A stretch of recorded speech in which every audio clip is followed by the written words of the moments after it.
Tucked away a walking distance from the small village of Goviafe in Ghana's Volta region is this small cocoa seedling farm. Once upon a time, this part of the country was a major hub of cocoa production, Ghana's economic backbone. Harsh drought and wild bushfires, followed by reckless tree felling here in the ensuing years, brought a once vibrant economic activity on its knees, and the poor villagers are now paying the price. Cocoa has been a very important economic tree in the region, but for a long time now, after 1983 drought and bushfires, cocoa has not been taken up seriously. So we have taken that as part of the economic intervention for the communities. So we term it climate smart cocoa production, which means that we are doing cocoa agroforestry, or people will say that we interplant cocoa with trees. Fidelia Adichie recalls how, as a child, she followed her parents to large cocoa plantations that are no more in Goviafe. After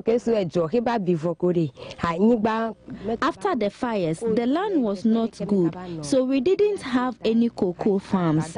When the land was good, we were growing cocoa. We got money, life was booming, but lately we are really poor.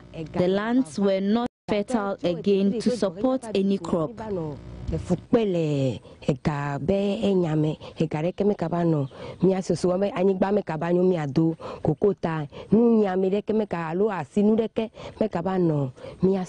Today, under a new project known as the Satoyama Initiative, sponsored by the Japanese government, farmers like Fidelia are learning to plant cocoa again.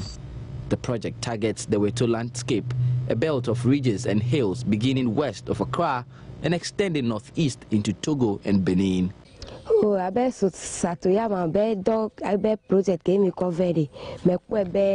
Satoyama project is really helping us. We just started, but I believe it is what would bring our cocoa back. We are learning a lot of new improved ways of growing cocoa, and I believe we can improve our lives and poverty would come down. Nyangbo is one of the many communities that are on these Weto ranges here in the Volta region. It's a small community of barely about 3,000 people. The people here are mainly farmers. They farm in things like banana and also cocoa. But it has huge potential for ecotourism and also agriculture. This place where I'm coming from now, is the community itself has its main source of water. They've tried to develop it into something that could give them clean water. Now, Nyangbo Sroy has huge potential, but despite all those potential that it has in areas like agriculture and ecotourism, all these are largely underdeveloped. That leaves many of the young people here jobless. Mauli Gameli is one of the many young people here who are returning from menial jobs in cities like Accra to take up careers in the burgeoning cocoa sector.